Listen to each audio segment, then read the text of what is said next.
Breaking news BRS పార్టీకి big shock తగిలింది. అర్ధరాత్రి 6 ఎమ్మెల్సీలు కాంగ్రెస్ లోకి జంప్ అయ్యారు. దాంట్లో చాలా క్రియాశీలకంగా బీఆర్ఎస్ పార్టీలో పనిచేసిన ఎమ్మెల్యేలు కూడా ఒకసారిగా కాంగ్రెస్ పార్టీలో చేరడంతో అందరూ కూడా షాక్ అయ్యారు.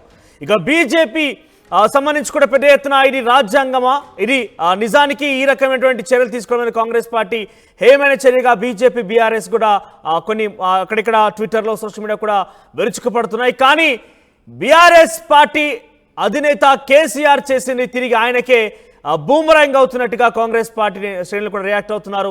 గతంలో 2014లో కూడా తమ పార్టీ ఎమ్మెల్సీలని ఏ రకంగా వారి ప్రభుత్వంలో వారి పార్టీలో చేర్చుకున్నారో ఇప్పుడు అదే సిచ్యువేషన్ సేమ్.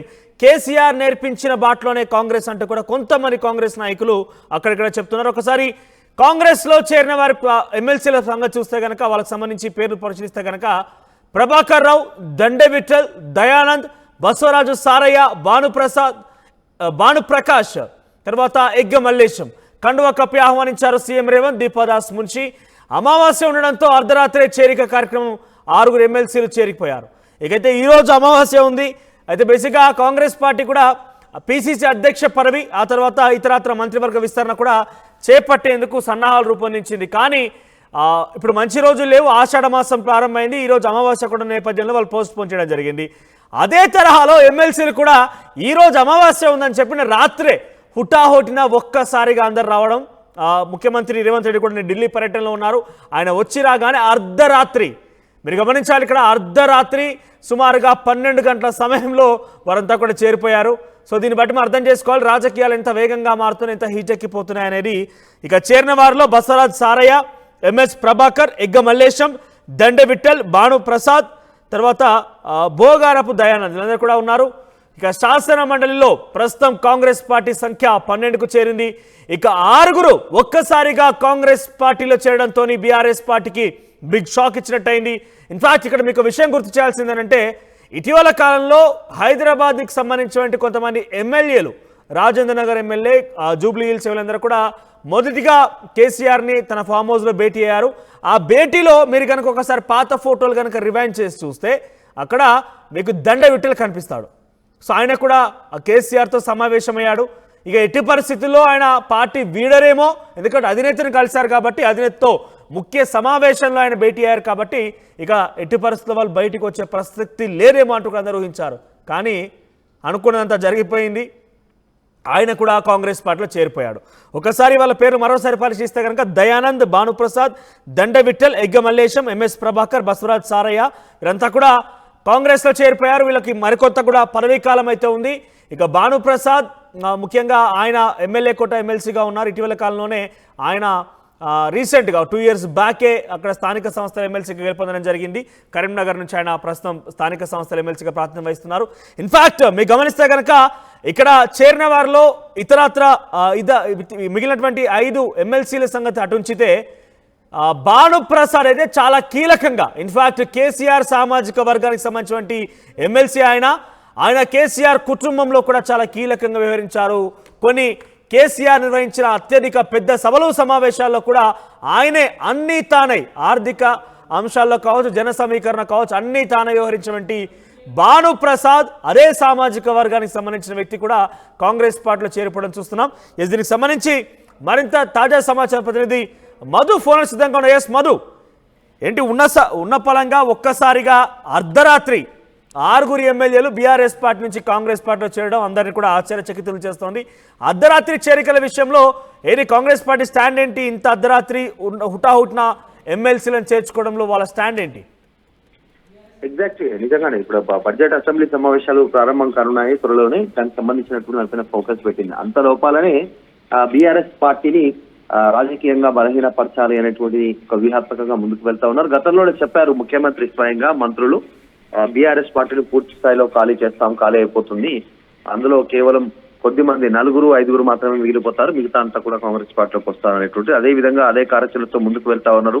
అర్ధరాత్రి ఎమ్మెల్సీ అంతా కూడా రేవంత్ రెడ్డి నివాసానికి చేరుకోవడం జరిగింది. మనం చూస్తా ఉన్నాం విజువల్స్ లో. డైరెక్ట్ గా ఏఐసిసి ఇన్ఛార్జ్ దీపాదాస్ మున్షి ఉన్నారు. తర్వాత కాంగ్రెస్ పార్టీకి సంబంధించినటువంటి చాలా మంది నాయకుల ఫోటోలలో కనిపిస్తా ఉన్నారు. ముఖ్యమంత్రి రేవంత్ రెడ్డి ఢిల్లీ నుంచి నేరుగా హైదరాబాద్ చేరుకోగానే ఇంటికి రాగానే వీరంతా రెడీగా ఉన్నారు. ఆయన ఇంట్లోకి వెళ్ళక ముందే ఇంటి ముందు గడప ముందే వీరందరూ కాంగ్రెస్ పార్టీ కండవా కప్పుకున్నారు. చూస్తా ఉన్నాం వీడియోస్ లో ఎమ్మెల్సీ దండవిఠల్ గాని, భానుప్రసాద్ రావు గాని, ఎంఎస్ ప్రభాకర్ గాని, బుగ్గారపు దయానంద్, ఎగ్గే మల్లేశం, బస్వరాజ్ సారే వీళ్ళంతా కూడా కాంగ్రెస్ పార్టీలోకి చేరిపోయారు. కాంగ్రెస్ పార్టీ ఎమ్మెల్యేలుగా మారిపోయినటువంటి పరిస్థితి. ఇప్పటికే ఆల్రెడీ కాంగ్రెస్ పార్టీకి సంబంధించి 6 ఎమ్మెల్సీల బలం ఉంది మండలిలో. ఈ 6తో కలిపి 12కు చేరినటువంటి సిచ్యువేషన్ ఉంది.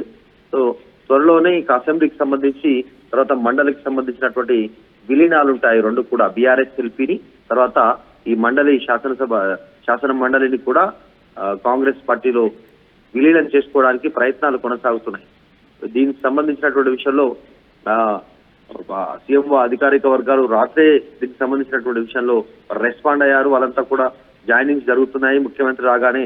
ఎందుకంటే అమావాస్య ఉండడము, రేపటి నుంచి ఆషాఢంలోకి వెళ్ళిపోవడము, ఇలా అనేక కార్యక్రమాలను దృష్టిలో పెట్టుకొని ఈ అర్ధరాత్రి జాయినింగ్ అయిపోయారు. ఢిల్లీ పర్యటన కోసం వెళ్లారు ముఖ్యమంత్రి కాబట్టి ఆయన తిరిగి రాగానే ఆయన సమక్షంలోనే జాయినింగ్స్ అయిపోయాయి. మరి దీనిపైన బీఆర్ఎస్ ఎట్లా రెస్పాండ్ అవుతుందో చూడాలి. ఇప్పటివరకైతే రెస్పాండ్ కాలేదు కానీ త్వరలోనే మరిన్ని చేరికలు ఉంటాయి అనేటువంటిది కాంగ్రెస్ పార్టీ నాయకులు చెప్తా ఉన్నారు. బీఆర్ఎస్ పార్టీ నుంచి విలీనానికి ప్రయత్నాలు జరుగుతున్నాయి. రైట్ మధు, వీళ్ళంతా కూడా పార్టీలో బీఆర్ఎస్ పార్టీలో ఉన్నప్పటికీ బీఆర్ఎస్ పార్టీలో అంత యాక్టివ్గా లేకపోయినప్పుడు కూడా అధిష్టానం కేసీఆర్ నిర్ణయాన్ని ఎవరు కూడా ఆయన మాటని ఎవరు కూడా జవదాటేవారు కాదు. ఆ మాట కట్టుబడి వాళ్ళందరూ కూడా నడుచుకునే వాళ్ళు.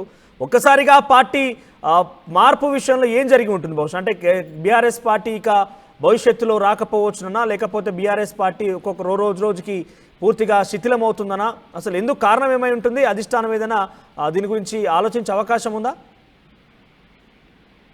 ఎగ్జాక్ట్ అంటే జనరల్ గానే అధికారం కోల్పోగానే అధికార పార్టీ వైపు నాయకులు చూస్తా ఉన్నారు. మనం రీసెంట్ గా చూసాం పోచారం శ్రీనివాస్ రెడ్డి గాని, తర్వాత డాక్టర్ సంజయ్ గాని, గతంలో జాయిన్ అయినటువంటి వారు దానం నాగేందర్ గాని, తర్వాత కడియం శ్రీహరి, తెల్లం వెంకట్రావు, ఇలా వరుసగా బీఆర్ఎస్ పార్టీకి సంబంధించినటువంటి ఎమ్మెల్యేలు అధికార పార్టీ వైపు చూశారు. ఇప్పుడు ఎమ్మెల్సీలు కూడా చూస్తున్నారు. ఎందుకంటే మండలిని కూడా పూర్తిగా తమలో విలీనం చేసుకోవాలని చెప్పేసి ఆలోచన చేస్తా ఉన్నారు కాంగ్రెస్ పార్టీ. కాబట్టి సాధారణంగానే రాజకీయ పార్టీ నాయకులు వేరే రీజన్ లేకుండా అభివృద్ధి అనే ఇంకా వేరే ఇతరత్ర కారణాలంటూ వాళ్ళు పార్టీలో జాయిన్ అవుతున్నారు కాంగ్రెస్ పార్టీలో.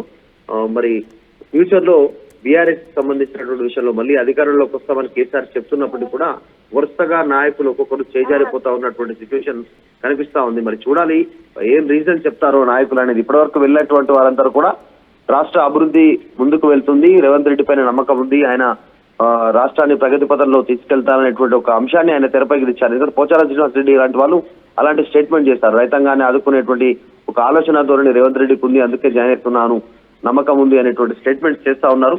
మరి ఈ జాయిన్ అయినటువంటి 6 ఎమ్మెల్సీలు కొద్దిసేపట్లో మాట్లాడే అవకాశం ఉంది. మీడియాతో వారి వివరాలు కూడా వెల్లడించే అవకాశం ఉంది. మరింత మంది అయితే బీఆర్ఎస్ వేయడానికి సిద్ధంగా ఉన్నట్టుగా తెలుస్తా. Right, thank you Madhu. ఇక ఓవరాల్ గా 6 ఎమ్మెల్సీలు అర్ధరాత్రి రేవంత్ రెడ్డి సమక్షంలో కాంగ్రెస్ పార్టీ కండువా కప్పుకొని కాంగ్రెస్ లో జాయిన్ అయ్యారు. ఒకసారి ఎమ్మెల్సీల పేర్లు పరిశీలిస్తే కనుక బోగారపు దయానంద్, భానుప్రసాద్, దండవిఠల్, ఎగ్గ మల్లేశం, ఎంఎస్ ప్రభాకర్, బస్వరాజ్ సారయ్య ఒకేసారి 6 ఎమ్మెల్సీలు. ఇది పెద్ద బిగ్ షాక్ అని చెప్పాలి బీఆర్ఎస్ పార్టీకి. ఎందుకంటే ప్రస్తుతం కాంగ్రెస్ పార్టీ అధికారంలో ఉన్నప్పటికీ రాను రోజుల్లో బడ్జెట్ సమావేశాలు జరగబోతున్నాయి. ఈ నేపథ్యంలో ఇంకేమైనా కొత్త రకమైనటువంటి ధరణి విషయంలో కావచ్చు, ఇతరత్ర విషయాల్లో కూడా ప్రభుత్వం కీలక నిర్ణయం తీసుకునే అవకాశం కూడా ఉంది.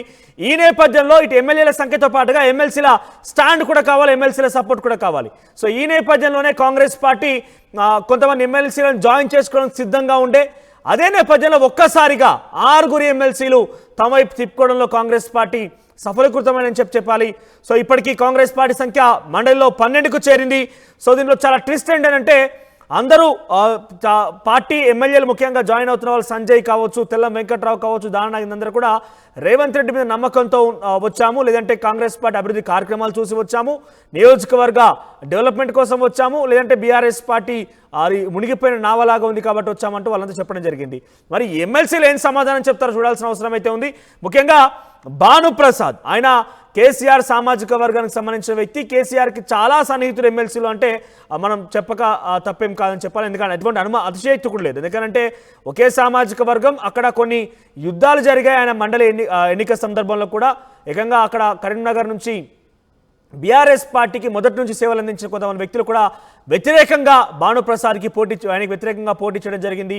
చాలా అక్కడ పెద్ద ఎత్తున కొంత సిచ్యువేషన్ కూడా గందరగోళంగా చూసాం. అయినప్పటికీ భానుప్రసాద్ ఏరికోరి కేసీఆర్ పట్టుబట్టి మరి పార్టీ వీడే వాళ్ళు వీడుతారు, కానీ ఉన్న వాళ్ళకు మన రక్షణ కల్పించాలి, భానుప్రసాద్ ఎలాగైనా కూడా ఎమ్మెల్సీగా చేయాలంటూ ఆయన పట్టుబట్టి ఆయన చేసుకోవడం జరిగింది. అయినప్పటికీ భానుప్రసాద్ పార్టీని వీడడం అనేది అందరినీ కూడా కొంత ఆశ్చర్యానికి గురి చేస్తోంది. సో చూద్దాం మరి ఈ ఎమ్మెల్సీలు మరి కాసేపట్లోనే కొంత మీడియా ముందుకు వస్తారా, మీడియాతో మాట్లాడతారా చూడాల్సిన అవసరం అయితే ఉంది. దీనికి కాంగ్రెస్ పార్టీ ఎట్లా రియాక్ట్ అవుతుంది, అర్ధరాత్రి చేరికల విషయంలో ఎమ్మెల్సీలు ఏం మాట్లాడతారో చూడాల్సిన అవసరం అయితే ఉంది.